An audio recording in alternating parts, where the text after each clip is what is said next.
जय गुरुदेव। नाम किसका? ये नाम नहीं इंसान का। तो प्रेम से बोलो जय गुरुदेव। गुरु महाराजों के पावन चरणों में बारंबार प्रणाम। सृष्टि रचयिता ईश्वर भगवान और उनकी दृश्य अदृश्य शक्तियों को प्रणाम।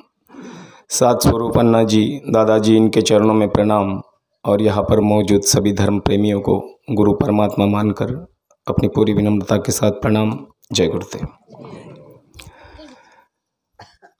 बड़े सौभाग्य की बात है कि हम आप लोग हफ्ते में एक बार खुद का पैसा खर्चा करके गुरु आदेश के कार्य को कर रहे हैं। ये बड़ी बात है। गुरु महाराज ये कहते थे कि आपके मुखारबिंद से जो भी लफ्ज़ निकलते हैं वो अमीठ होते हैं, वो कभी मिटते नहीं। एक बार आपके मुखारबिंद से जो वायुमंडल में जो लफ्ज़ों को छोड़ा जाता है वो अमीठ हो जाते हैं और प्रकृति उन लफ्ज़ों पे काम करने लगती है। कितने दिनों से शाकाहारी प्रचार हम आप लोग पूरे हिंदुस्तान में बाबा जय गुरुदेव के अनुयायी कर रहे हैं। अगर निरीक्षण करें देश का तो एक बात आप नोट करेंगे, जिस मुद्दे को मैं अभी बता रहा हूँ उस पर आप मंथन करना, सोच लेना। सन 2014 के बाद हमारे भारत के राजनेताओं में ऐसे राजनेता आ रहे हैं जो कट्टर शाकाहारी है।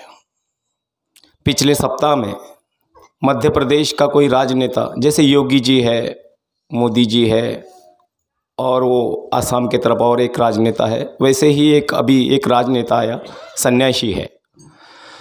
इतना खतरनाक इंसान है, उसने अभी उधर के सभी बूचड़ खाने बंद करवा दिए।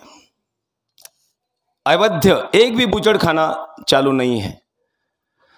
तो आप लोगों की जो आवाज़ प्रकृति में जा रही है, उसकी प्रकृति की ओर से ऐसे इंसान खड़े कर दिए जा रहे हैं कि जो बेजुबान जानवरों की बड़े बेरहमी से हत्याएं होती है। गर्म पानी उड़ेल दिया जाता है, इतना गर्म पानी जानवरों पे उड़ेला जाता है कि उनकी खाल छूट जाती है।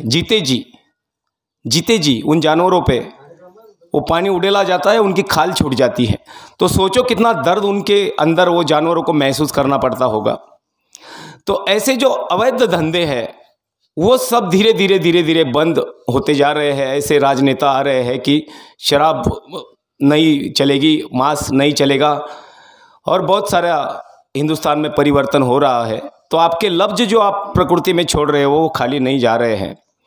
गुरु महाराजों ने 21 मार्च 2010 को आपको अंतिम आदेश दिया, हम आपको, कि मेरे संदेशों को निर्भीक होकर के आप हिंदुस्तान में फैलाओ। आपको किसी से भी डरने की जरूरत नहीं है और आप किसी से डर भी नहीं रहे हो।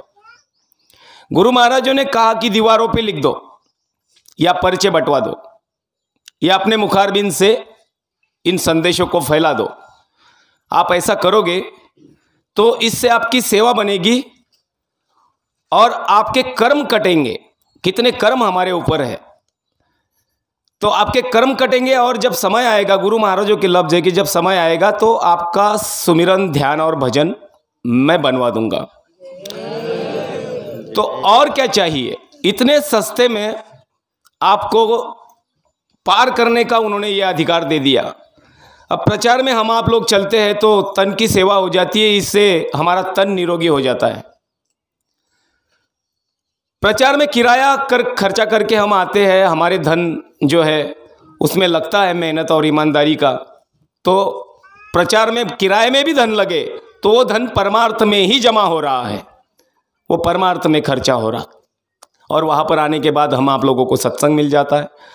तो गुरु महाराज कहते हैं कि कलयुग में गुरु आदेश से बढ़कर कोई चीज़ नहीं है। इसलिए जैसे वसंत भाई अभी कह रहे थे कि महीने में कम से कम 2 बार, हर इतवार आ सकते हो, बहुत अच्छी बात है, आपके कर्म जल्द कट जाएंगे। नहीं आ सकते तो महीने में 2 इतवार आप आइए। इससे आपकी गुरु आदेश पालन की भक्ति हो जाएगी और ये भक्ति आपकी तलवार बन जाएगी। और तलवार से कर्म काटे जाते हैं। अन्ना जी भी कई बार सत्संगों में बताए जाते हैं कि तलवार से कर्म काटे जाते हैं। और जब कोई शिष्य गुरु का आदेश लेकर के निकल पड़ता है तो उसका परिणाम कुछ भी हो। जैसे एक छोटी सी कहानी सत्संगों में आपने सुनी होगी कि एक गुरु ने एक चबूतरा बनाने के लिए कहा, तो 50-60 शिष्य वो चबूतरे बनाने में लग गए। तो शाम को जब गुरुजी आते थे, चबूतरों को देखते थे, तो गुरुजी कहते थे चबूतरों को तोड़ दो, फिर से बनाओ। फिर दूसरे दिन उसी काम में लग जाते थे। ऐसे 4-5-7 दिन हुए तो बाकी शिष्य जो थे वो किनारे हो गए। क्या लगा दिया मजाक, सुबह बनाने को बोलते, शाम को तोड़ने को बोलते। धीरे धीरे लोग कम होते गए। लेकिन एक पागल बावला जो था वो निरंतर चलते ही रहा। महीने हो गए, 1.5 महीने हो गए, वो चबूतरे बनाता ही रहा। तो लोग उससे कहने लगे कि तुम्हारे गुरु सुबह तुम्हें चबूतरा बनाने को बोलते हैं और शाम को आकर के चबूतरा तोड़ने को बोलते हैं, और फिर भी तुम इसी काम में जुटे हो। तो उस शिष्य ने बड़े निर्मल मन से कहा कि मुझे इससे कोई फर्क नहीं पड़ता कि मैं सुबह बनाऊं और शाम को तोड़ूं। मैं सिर्फ इस बात पर ध्यान दे रहा हूं कि मेरे गुरु ने मुझे किस काम को करने को सौंपा है। अगर ये काम मेरे गुरु मुझे 1000 बार बनाने को बोले और 1000 बार तोड़ने को बोले तो मैं ये काम करूंगा, क्योंकि ये गुरु का आदेश है। जय गुरुदेव। इस बात से हम आप लोगों को सीख लेना चाहिए कि गुरु ने जब बोल दिया कि आप मेरे संदेशों को जन जन तक पहुंचा दो, तो हमारा यह नैतिक दायित्व होता है।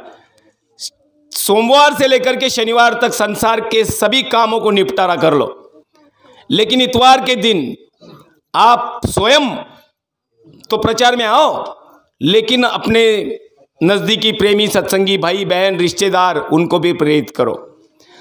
लोगों को जोड़ना ये भी बहुत बड़ी बात है। तो आप अपने साथ 1-2 लोगों को और जोड़ेंगे तो वो भी बैंक बैलेंस आपके अकाउंट में जमा होगा। जब गुरु महाराज मथुरा में कार्यक्रम लगाते थे तो कहते थे कि आप 5 लोगों को साथ में लेके आना, फिर कहते थे 10 लोगों को साथ में लेके आना। तो ये क्यों कहते थे?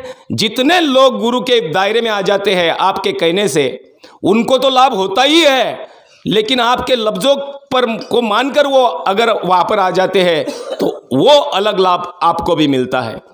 इसलिए गुरु आदेश पर हम आप लोगों को ध्यान देना चाहिए। अगर आप गुरु आदेश पर ध्यान देते रहे तो गुरु छोटी छोटी बातों पर भी हमारे ध्यान देते हैं। 2003 के काफिले में हमारे खंडू भाई जो थे वो साइकिल पर थे। साइकिल सेवा पर चलते चलते वो प्रचार में साइकिल चलाते थे। अब मीलों का वो लंबा सफ़र था। खंडू भाई की बात बताता हूँ, दिल्ली के नोएडा सेक्टर में इनकी साइकिल चल रही थी। अब थकान की वजह से खंडू भाई की साइकिल चलाते चलाते कब आग लग गई दिल्ली शहर में। खंडू भाई साइकिल पर सो गए। अब 1 किलोमीटर सोए, 2 किलोमीटर सोए, जानते नहीं है। जब आँख खुली, जब नींद लग गई तो नींद में सपने भी देखे, और जब आँख खुली तो ये इंसान देखकर ये हैरान हो गया कि दिल्ली के इतने नोएडा बड़े सेक्टर में, इतनी बड़ी ट्रैफिक में मैं साइकिल पर सो गया हूँ।